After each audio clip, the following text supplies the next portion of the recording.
In this video, we will first see how to create a Java application and how to use Spring Framework with that Java application.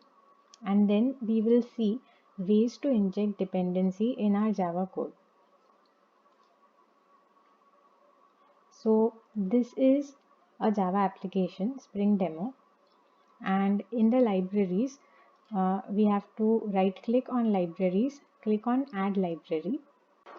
This will open up the add library box, and here in all the available libraries you will find the Spring framework. So there is Spring Web, which is used for web applications, and since we are working with a plain standalone Java application, so that is why we will be using the Spring framework. So you can select the latest out of this. I have selected 4.3. When you click on add library, the Spring library classes, so here as you can see, all the Java archives of the Spring framework have been added to the libraries in addition to the JDK which was already present by default. Now to create a Spring configuration file, right click on the source packages, select new, and here you may find the Spring XML config option directly, or you can select other. On selecting other, we'll have to select other in the categories as well, and here in the file types you will find Spring XML config. On clicking next, it will ask for the file name.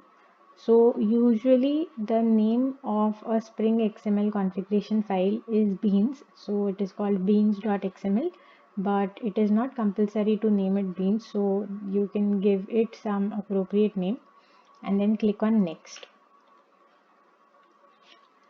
Then at the end, it will ask the namespaces that we want to access from our Spring Beans file. So if let's say we want to work with aspect oriented programming and we want to use this namespace, so we can select this, but for now, because we won't be using any namespace from these given here, we will directly click on finish without selecting anything.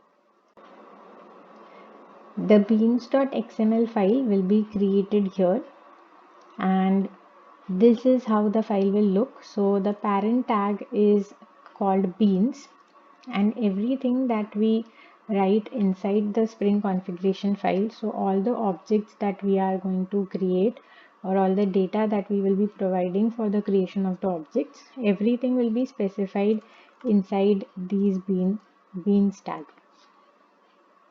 Okay. So Spring uses dependency injection, and in this the data that we have for creation of the objects is provided from some external source like a file, and it is not hard coded within our Java code. So due to this, the code becomes very loosely coupled. So the objects that we have, the instantiation of the objects is done by the Spring configuration from the Spring configuration file, and they are simply provided to our Java application. So the Java application will just call some methods like getBean and will fetch the instance of that class, and the developer need not worry about creation of the objects or the configuration of the objects or managing the life cycle of the objects. That is why the code is loosely coupled and testing is very easy. So two ways to perform dependency injection in Spring.